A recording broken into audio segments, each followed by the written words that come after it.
makes sense. There's a lot to feel envy for, and a part of envy is, grief, like grief for ourselves, for our trauma, for the circumstances that allowed us to be harmed, the circumstances that affected the people around us, our lineage, our relatives, the circumstances that just have caused people's worst characteristics to come out and allow damage to occur.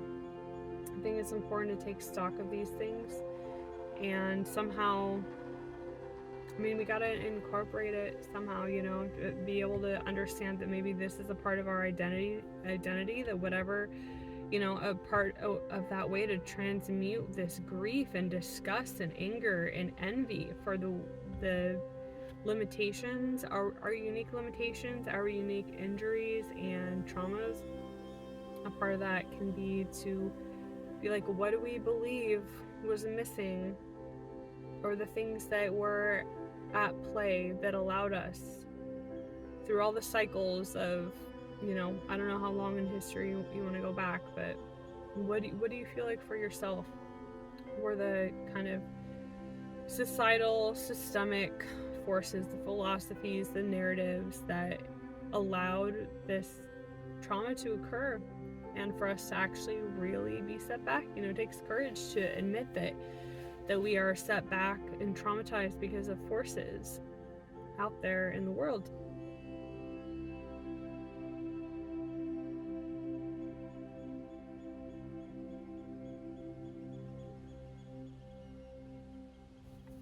Hey there.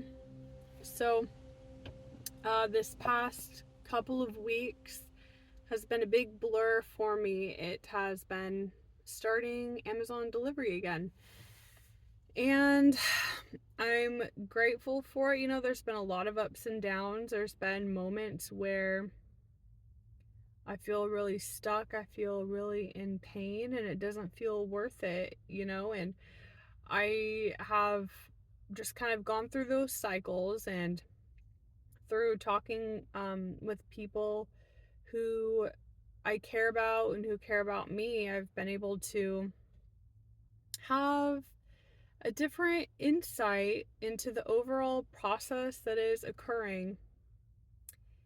And the kind of conclusions that I've taken are that normally when I have painful, unhappy things happening, my first instinct is to be like, oh, gotta get out of here. I'm getting out of this situation. I care about myself. I love myself. I'm not putting myself through this. But sometimes, in this world that is just not ideal, this world in which when you have a big goal and you have something that matters to you, sometimes you do have to find ways to change your mind so that you can tolerate forcing yourself through shitty things in order to get to the higher goal, in order to help further yourself in some way, especially monetarily. And for me, I'm kind of thinking, I really do believe that doing things when I'm younger and I have more tolerance, more energy, I'm 32 and I still think, what if I had the help to be able to have this approach more when I was even younger, but it's like I kind of do want to be forcing myself to do okay, I shouldn't say forcing, but helping myself to bear doing horrible things and acknowledging, yeah, it sucks, it's horrible, it's disgusting, it shouldn't be this way, acknowledging that anger and that grief, but still being like, I have goals, and within the shitty circumstances and all the circumstances of how, like, the circumstances I was born into, who I am, what makes me uniquely me, I have to take what I can get, and I have to work with and accept as blessings, like the basic raw matter that I have to work with, instead of rejecting all of the basic raw matter that comes to me in my life, being like, okay, let's see what I can make out of this. And, um, that it's very much, I'm trying to think more, what is that way that I can, when I feel really upset, overwhelmed, discounted, disrespected, those things are real. But I also can't allow myself to dwell on the realness of it, because otherwise I get into this position where I exhaust myself with constantly reevaluating, constantly trying to strategize and force, and spending all this money, uh, doing all these things that I've done, of spending money in ways that are maybe not calculated enough, in ways that are based on, you know, trying to force myself to help myself out of these shitty situations. But sometimes, I think I have to reevaluate what I think is permissible for me to do, for me to be, for me to say, for me to behave, for me to think, for me to feel, and put myself first, and remember that natural human inclination that you can lose when you go through traumatic situations, remembering that natural human inclination to make ourselves feel good and make ourselves feel safe, and to be that nurturing, that inner nurturing spot for ourselves within, first and foremost.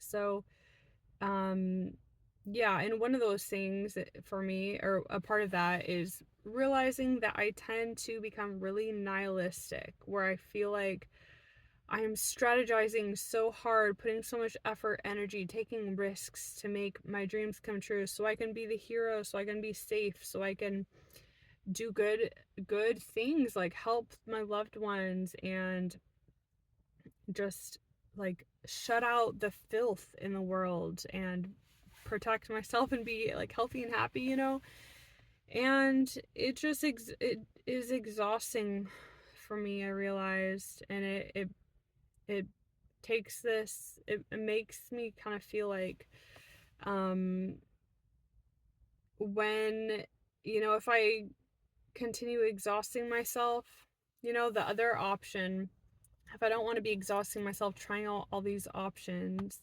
at this phase of my life, then um my other choice is to stay in the position that I'm in my current job, delivering Amazon packages, and just like trying to sink into it more, trying to figure out how to make it less painful while I'm in it, trying to figure out how to use the pain involved in it to help me have utmost pride and security that I am taking risks and maybe taking efforts I normally wouldn't, to get myself into a better financial position. I'm considering college again. I've done online college in the past. It didn't work for me, but I was looking into like medical coding, and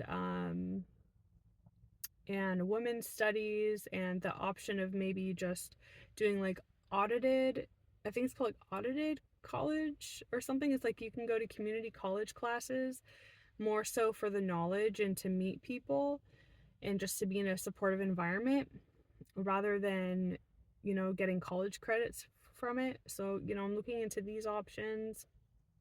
And I tried an online college. I tried being like, okay, if I just get a degree, then I can get a good job, say fuck Amazon. um that was a couple years ago. I did online college for a year and a half, and once I got out of the general ed classes and then deeper into the more like core classes, I realized that it was too difficult for me to do without the support of professors and peers, and um, without like physical access to environments and people like that. So I wouldn't do online school again personally, but um, all that is just to say that I'm really trying hard to remember, as a part of resilience for me, like, yes, it is resilient when we are crying, when we are in so much pain, and we force ourselves to stay the path of what we personally have this intuition that saying this path is going to get us closer to our goals, closer to our freedom, closer to our happiness and security and power, to lessen suffering for our loved ones and lessen suffering for ourselves. That is a way that that resilience can appear in our lives. And resilience is also, I guess, digging deeper to find what, this is a question I've been having for myself lately. What is meaningful to me that helps me to not feel nihilistic, and like I don't sweep aside, like I'm judging it through my parents' eyes or something, or like through the traumatic eyes of people who have harmed me in my life, and like through that critical eye, where they'd be like, that doesn't matter, what you think and feel doesn't matter, what these parts of your life, they don't matter. You know Trying to remember and think like, well, what feels like it matters to me, trying to get in touch with that sense of what I feel, instead of just thinking logically, trying to, my brain, re animating, I guess, the trauma from the past and superimposing it onto my life circumstances now, and for some reason my brain's still trying to use the ways I've been criticized and harmed all throughout my life as ways to judge how I determine my choices now, and like what I should do, what matters in my life, what, and it's, thank goodness for logic to be able to remember that that you know these places of pain, of course our mind wants to try to use these places of pain, but um as ways to guide us, but also there are other places of pain that we feel internally that doesn't have to do with the pain of other people putting us into coercive situations and saying that we're going to harm you if you don't comply. There's pain that we feel internally that is outside of that dichotomy, the pain of not being connected to something that makes us feel alive and free, the pain of not being connected to our spirit, and that essential ability to have that, like, that thing that's really hard to put into words, but it's just like, it's just like very, it sounds so simple to put it into words because it's the essential, like, the essentialness of being a human. Just being able to be like, I'm alive, I like breathing, I like eating, I like being with my loved ones, I like sensing, I like being calm, I like doing lovely, pleasant things. I love, I love when I can go grocery shopping and dream up delicious foods, and then I come home and I have a beautiful, gorgeous pantry. I love like cleaning out the fridge from like the old stuff that didn't get eaten, which I'm trying to work on, but I love the feeling of a full fridge, and I love the feeling of like that privilege of the world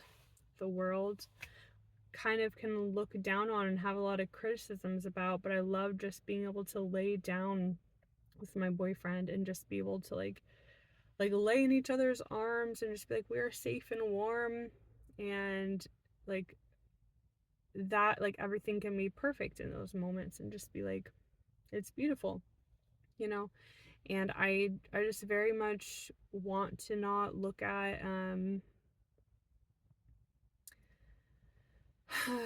things in this nihilistic way for myself, where I start being like, I put in so much effort to try to force, to try to change, to try to have control and power. Those are good instincts to have.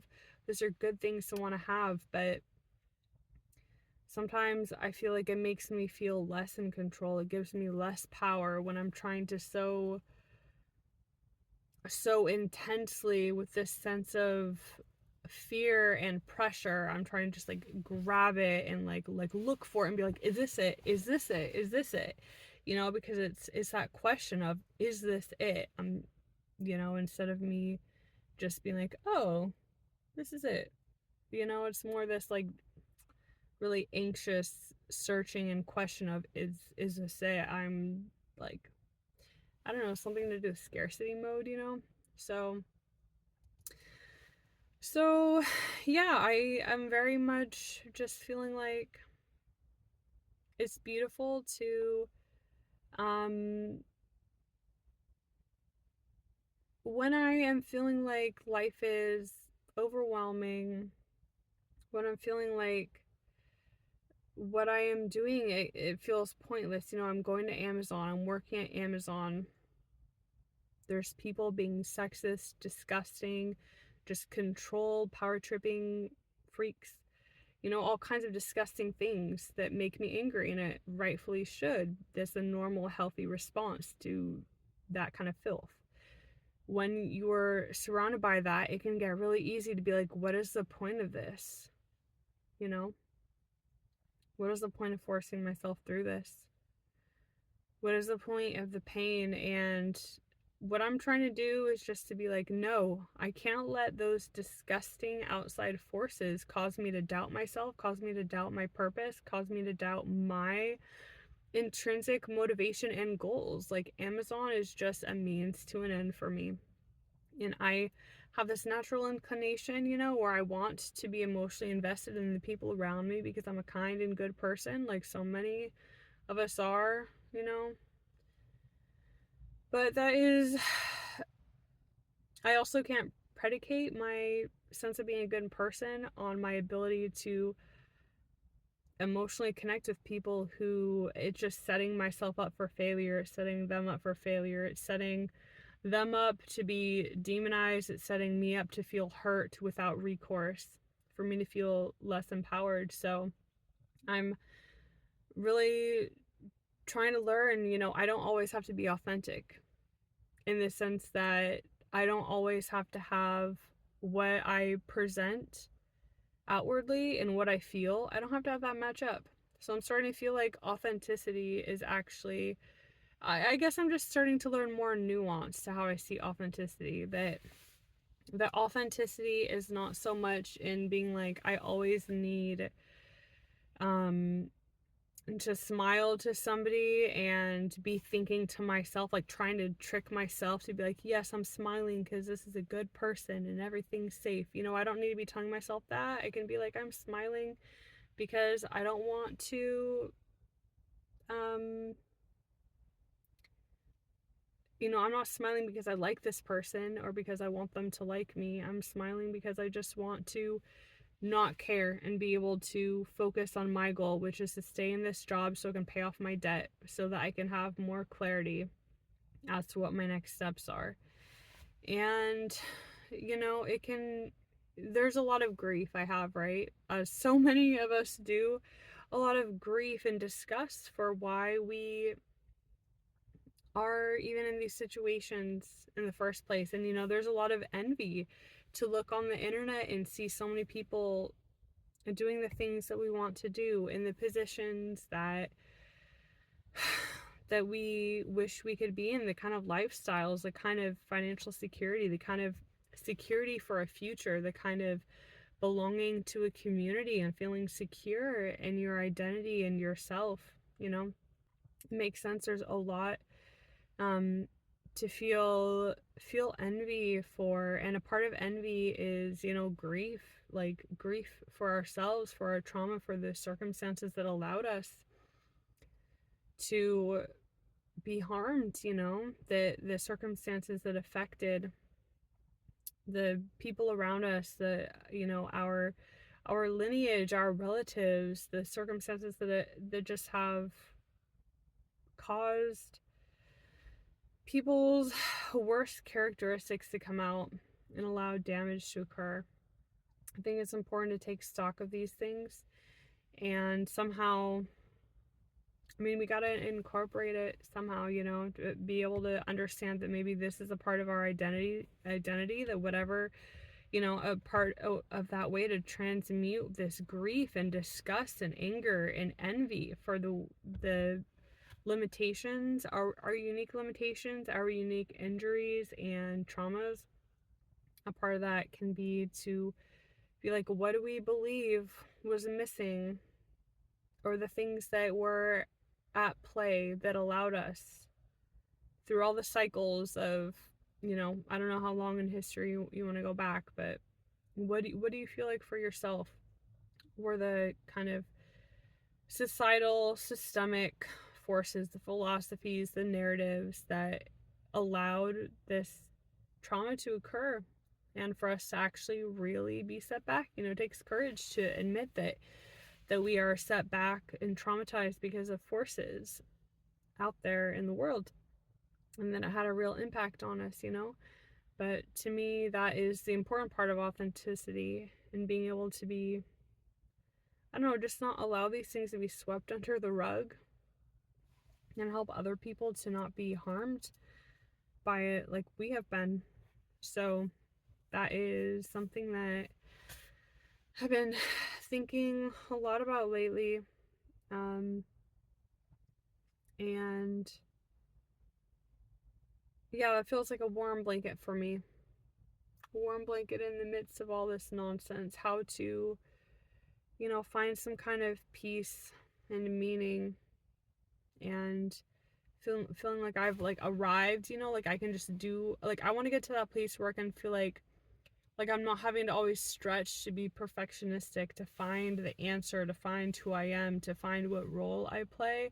I want to just be able to be like, oh, this is the role I play. There's pros and cons like any other thing, but I don't always have to be constantly like hyper criticizing or investigating all these little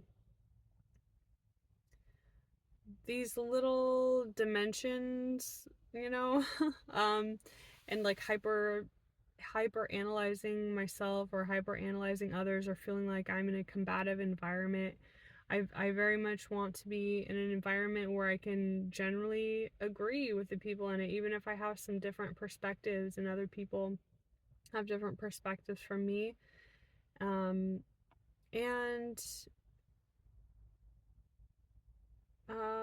anyway, so that's just what have been my thoughts lately on the topics of resilience and continuing to forge our paths towards our dreams, um, in this crazy world. And you know, I'm doing all that I do,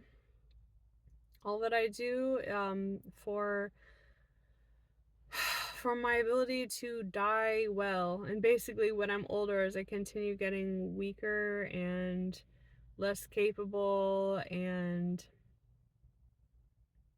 you know, everything that I do, I want it to be set up so that I can have people to help care for me when I'm older, and have feel like my life meant something, feel like I was a part of something greater, and to just be able to have a sense of inner peace and happiness, and to have control over the kind of death that I have, the way that it is. You know, it costs money to be able to have euthanasia, and I want to do everything legally, and um, help just be an example.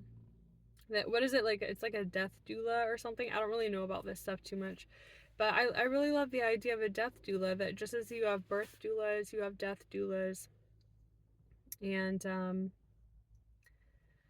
I think that's really beautiful and meaningful, and I very much want to have, um you know, just live my life in a way that it's set up so that I can have the kind of death and legacy that I want when I'm older. So anyway, we all want that if we allow ourselves to think about it. I think everybody wants wants that.